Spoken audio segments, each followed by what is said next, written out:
Perseus. An oracle had informed King Acrisius of Argos that his grandson would deprive him of his throne and his life. Because of this, he had his daughter Danae and Perseus, her child by Zeus, shut in a chest and cast into the sea. Through wave and wind, Zeus guided the course of the chest, and the tide at last beached it on the island of Seriphus, over which two brothers ruled, Dictys and Polydectes. Dictys was fishing when the chest hove out of the water, and he dragged it ashore. Both he and his brother lavished affection on Danae and her child. Polydectes took her to wife, and had Perseus, the son of Zeus, carefully reared. When he was fully grown, his stepfather urged him to go in search of adventure and undertake some quest that would bring him glory. The youth was willing enough, and soon they agreed that he was to find the Medusa, strike off her terrible head, and bring it to the king in Seriphus. Perseus set out on his quest, and the gods guided him to a far-off region where Perseus, father of many monsters, made his home. There Perseus came upon his 3 daughters, the Graeae. These were grey-haired from birth, and had between them only 1 eye and 1 tooth, which they took turns in using. Perseus robbed them of both, and when they pleaded with him to return their priceless property, he consented on one condition, that they show him the way to the nymphs. These nymphs were magical beings with certain prized possessions, a pair of winged shoes, a wallet, and a helmet of dog hide. Whoever wore these things could fly wherever he wished, and see whom he would without being seen himself. The daughters of Perseus pointed out the road which led to the home of the nymphs, and so recovered their eye and tooth. From the nymphs Perseus found out what he wanted, and seized the wallet, throwing it over his shoulder, the winged sandals which he bound to his feet, and the helmet which he set on his head. Hermes lent him a brazen shield, and furnished with all these aids, he flew towards the ocean, where the Gorgons, the 3 other daughters of Perseus, lived. Only the third, who was called the Medusa, was mortal, and that was why Perseus had been sent to cut off her head. He found the Gorgons asleep. Instead of skin, they had dragon scales, and instead of hair, snakes twined their brows.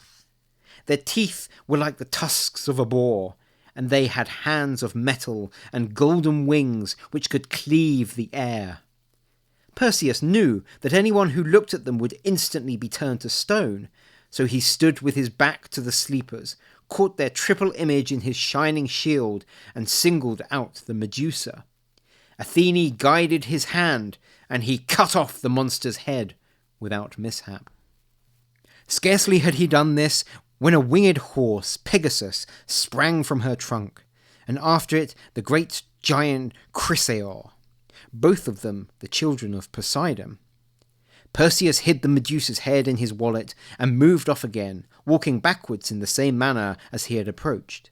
But now the sisters of the Medusa awoke and left their couch. Their glance fell on the body of their slain sister, and instantly they rose into the air in pursuit of the slayer. The helmet of the nymphs, however, made Perseus invisible, and they could not discover him. As he flew above the earth, the winds tossed him hither and thither like a rain cloud, and shook his wallet, so that the Medusa's head oozed drops of blood which fell upon the sandy waste of Libya, and changed to many-coloured serpents.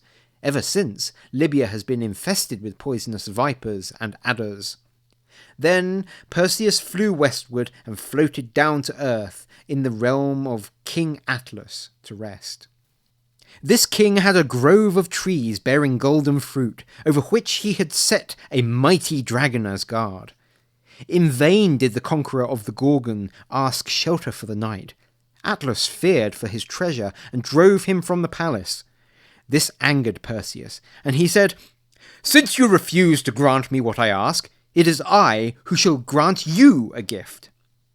And with that he drew the Medusa's head from his wallet, turned aside and held it out to the king, who was at once turned to stone, or rather, because of his gigantic stature, to a mountain.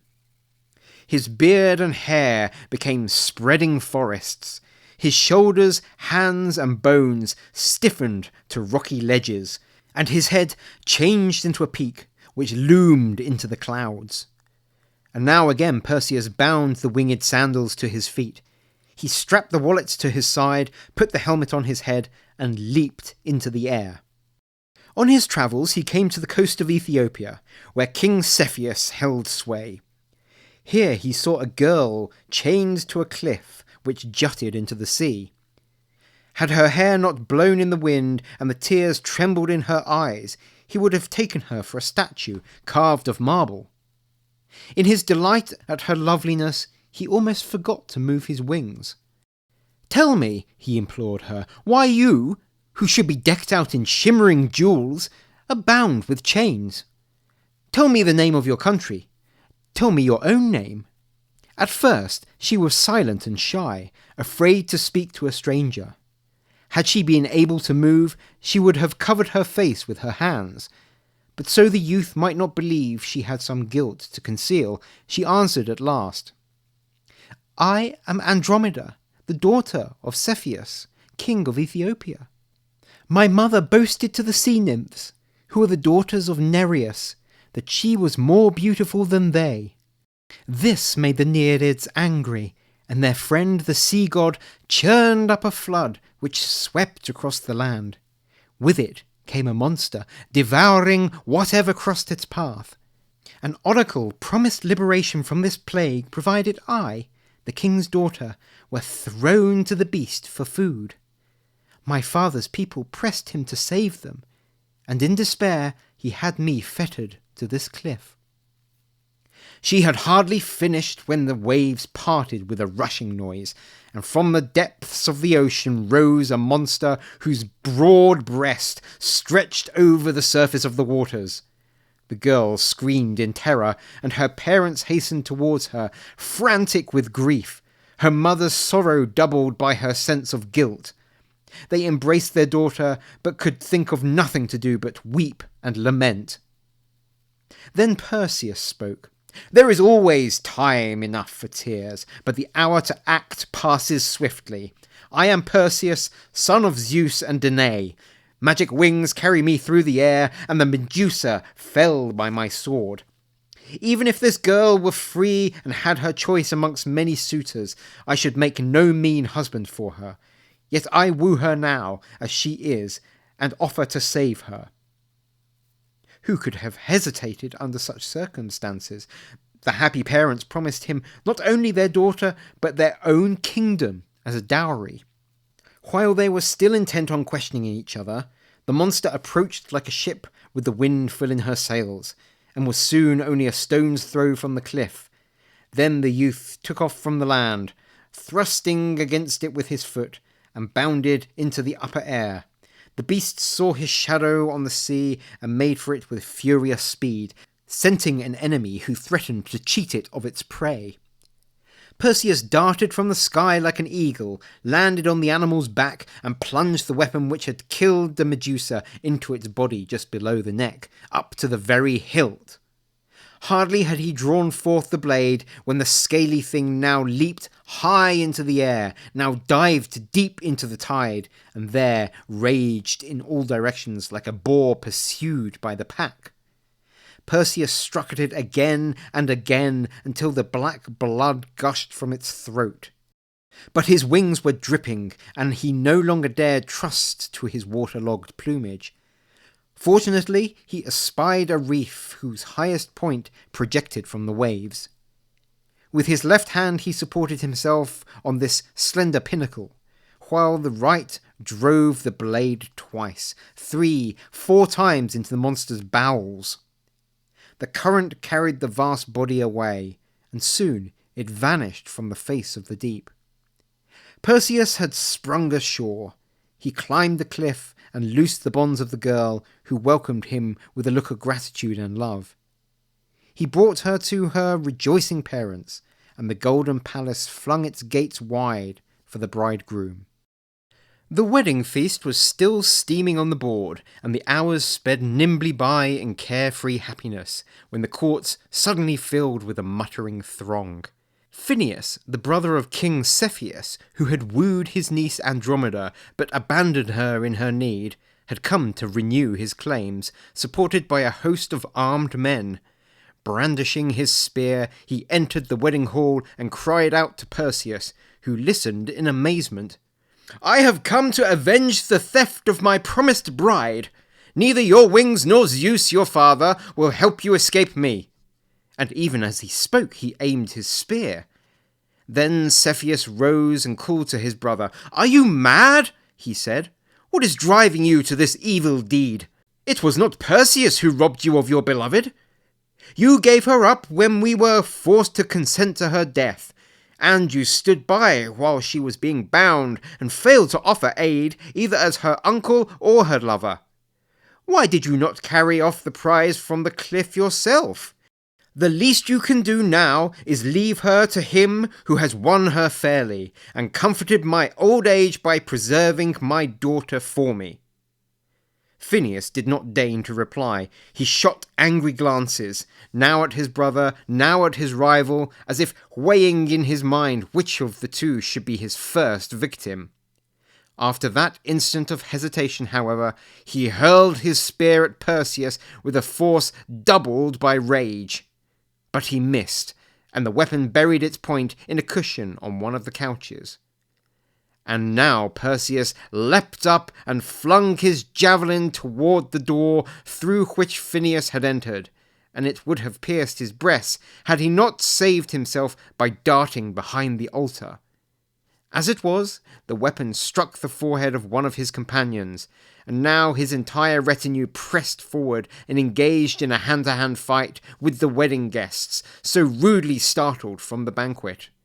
They strove hard and long, but the intruders outstripped the guests in numbers, and at last Perseus found himself surrounded by Phineus and his warriors.